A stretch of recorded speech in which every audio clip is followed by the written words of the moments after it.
ذلك الكتاب لا ريب فيه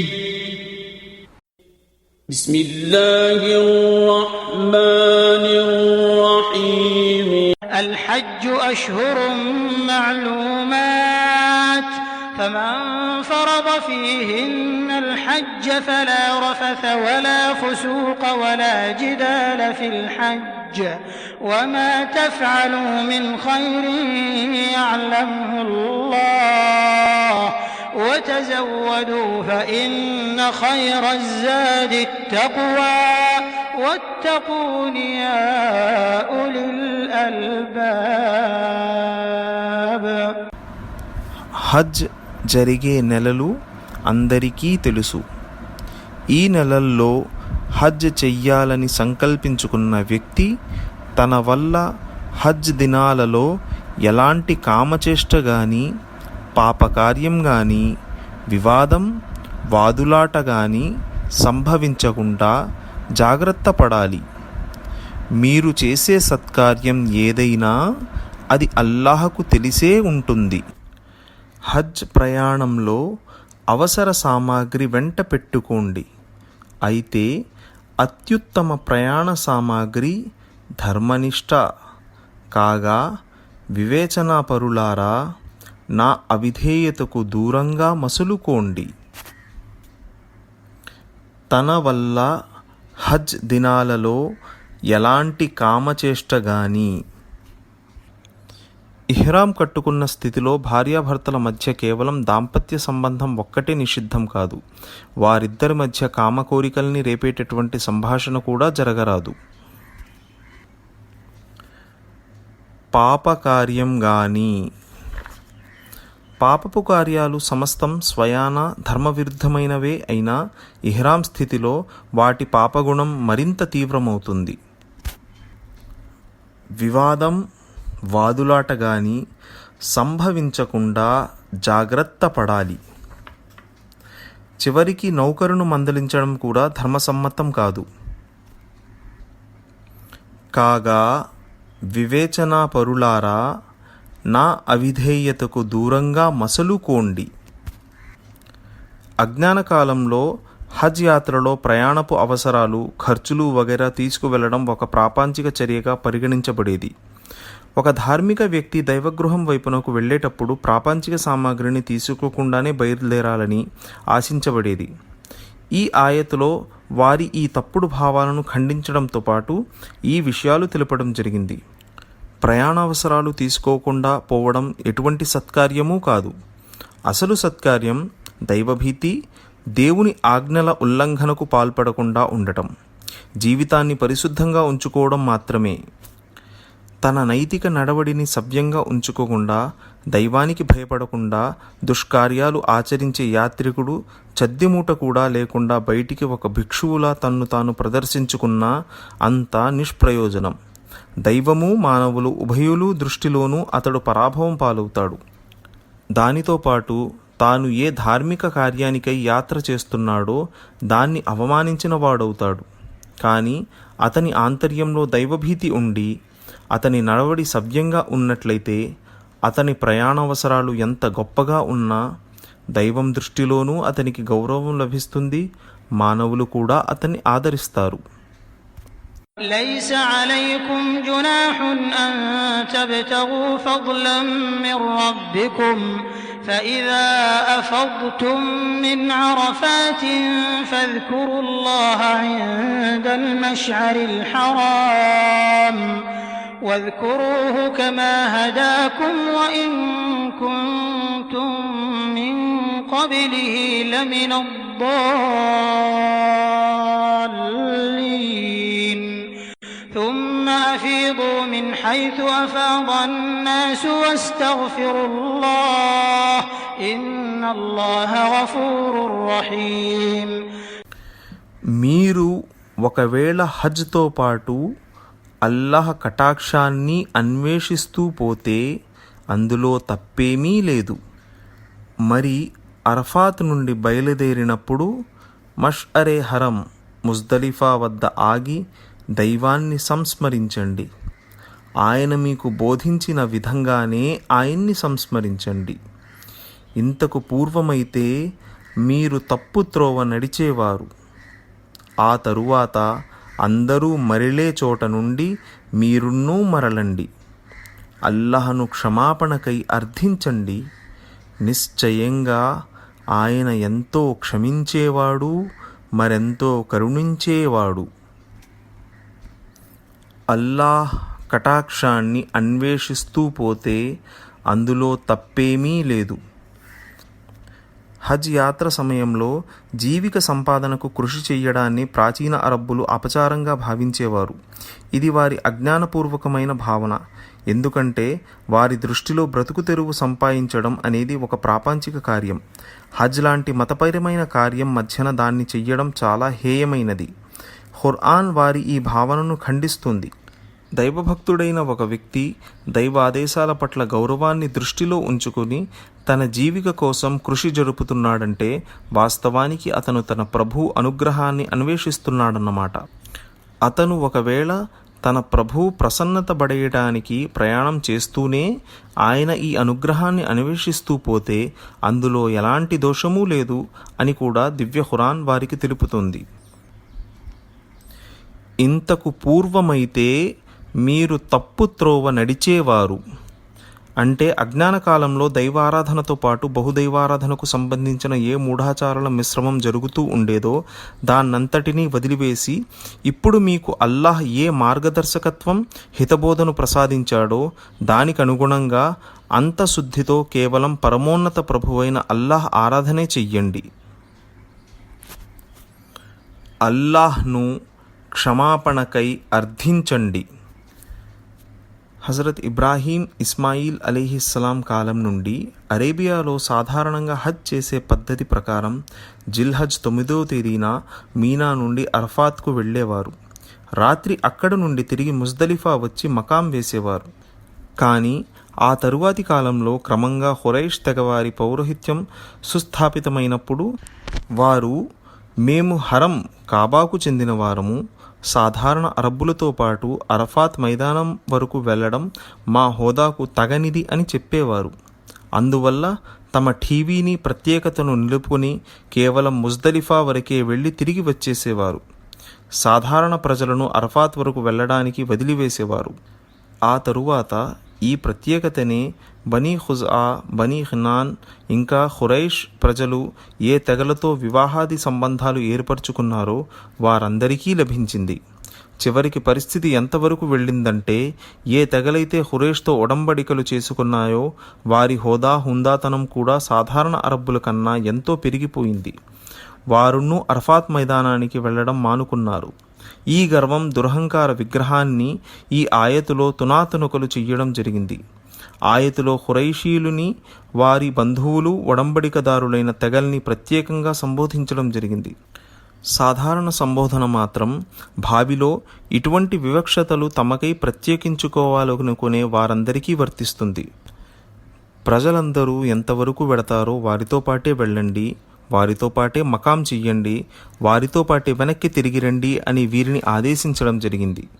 దానితో పాటు నేటి వరకు అజ్ఞానకాలపు గర్వం దురహంకారం కారణంగా ఇబ్రాహీం అలీహిస్సలాం సంప్రదాయాన్ని మీరు అతిక్రమిస్తూ వచ్చిన దానికి అల్లాహ్ సమక్షంలో క్షమాపణ అర్థించండి అని కూడా బోధించడం జరిగింది.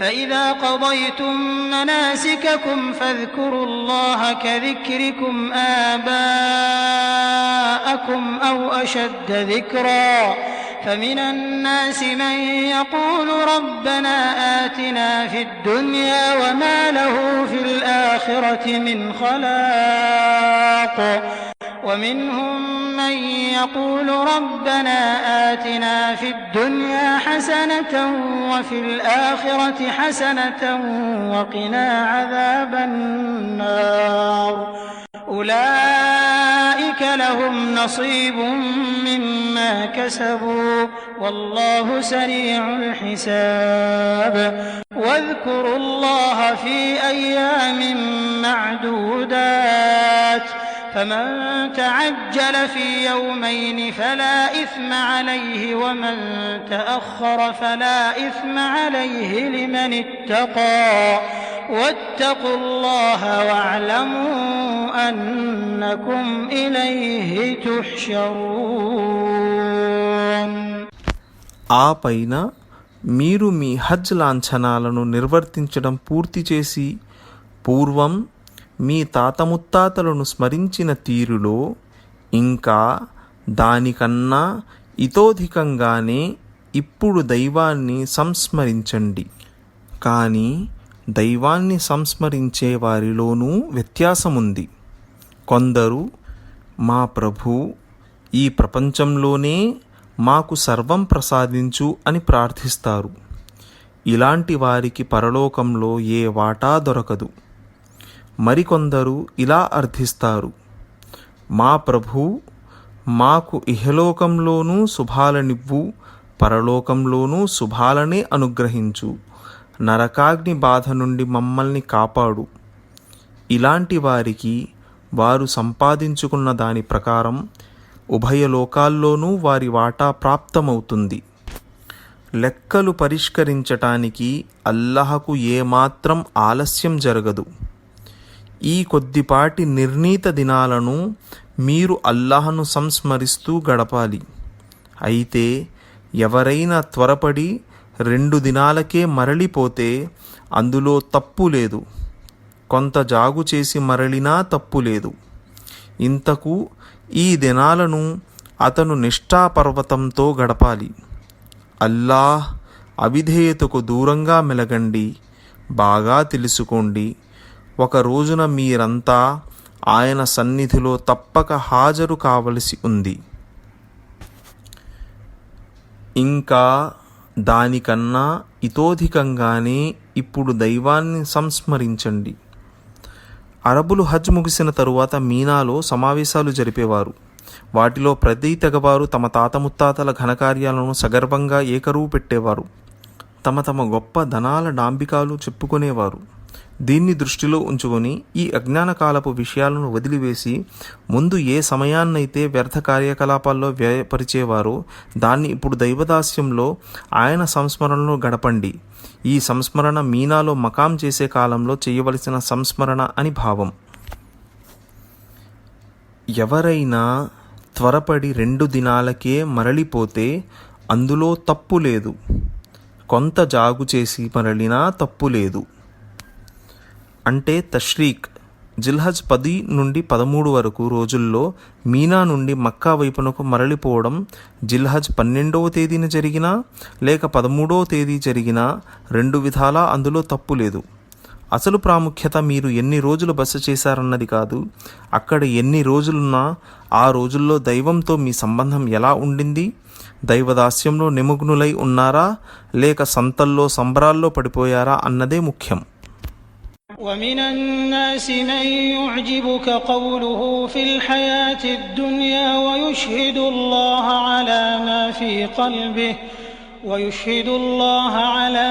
في قلبه وهو ألد الخصام وإذا تولى سعى في الأرض ليفسد فيها ويهلك الحرث والنسل والله لا يحب الفساد وإذا قيل له اتق الله أخذته العزة بالإثم فحسبه جهنم ولبئس المهاد ومن الناس من يشري نفسه ابتغاء مرضات الله والله رؤوف بالعباد يا أيها الذين آمنوا ادخلوا في السلم كافة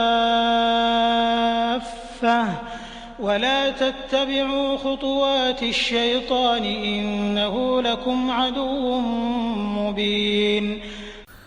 మానవుల్లో ఒక్కో వ్యక్తి చతుర సంభాషణ నిన్ను ప్రపంచ జీవితంలో ఎంతో ఆకర్షిస్తుంది. అతను తన చిత్తశుద్ధికి సాక్షిగా దైవాన్ని మరీ మరీ ప్రస్తావిస్తాడు.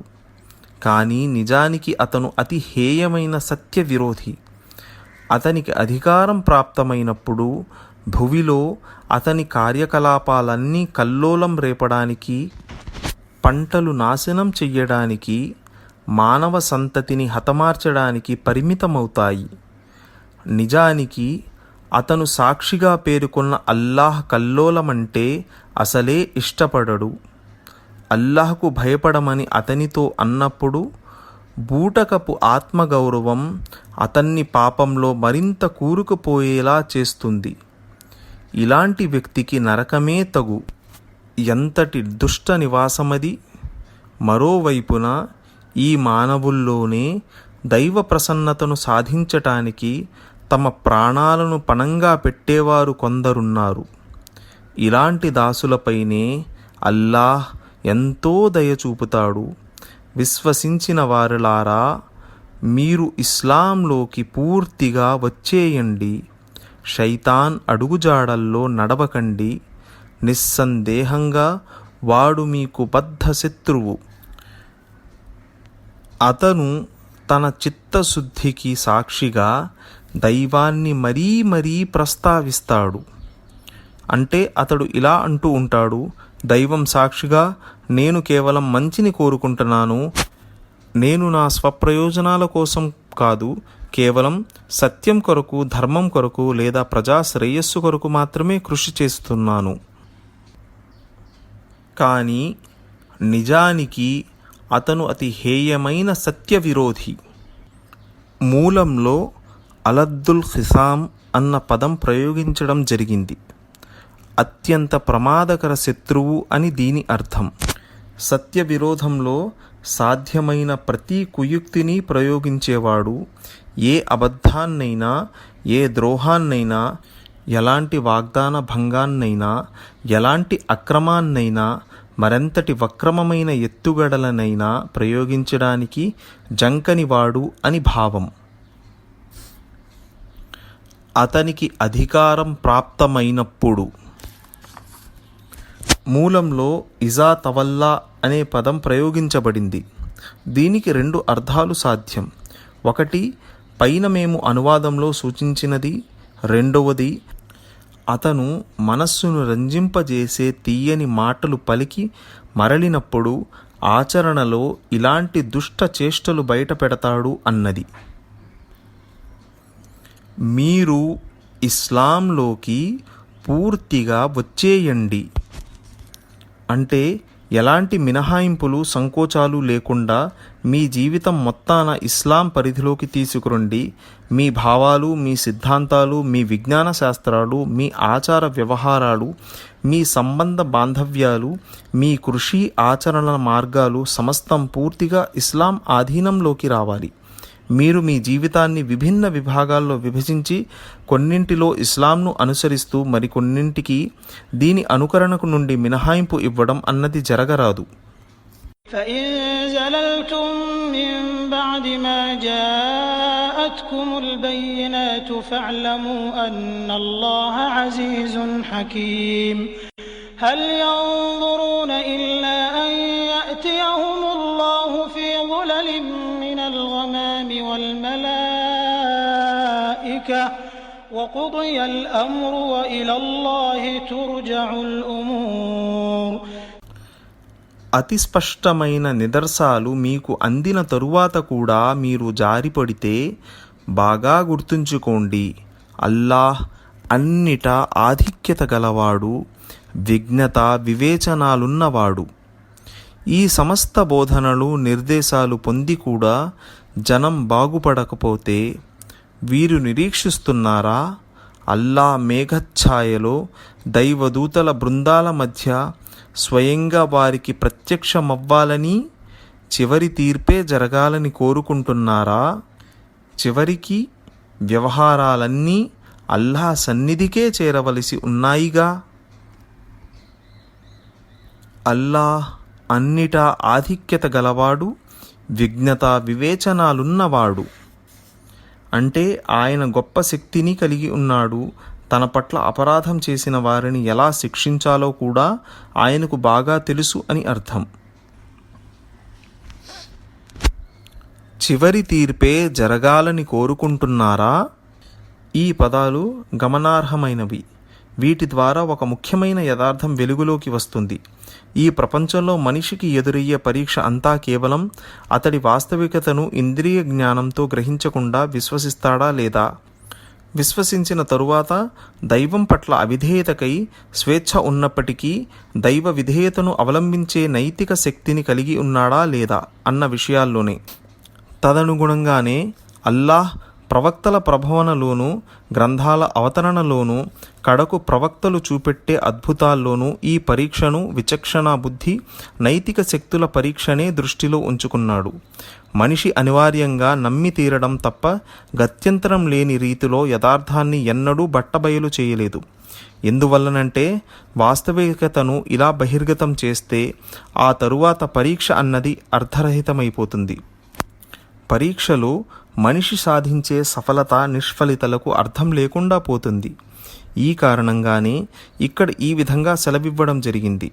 అల్లాహ్ ఆయన రాజ్యభటులైన దైవదూతలు స్వయంగా ప్రత్యక్షమయ్యే సమయం కొరకు నిరీక్షించండి. ఎందువల్లనంటే అప్పుడు ఇక తీర్పు చెయ్యడమే జరుగుతుంది.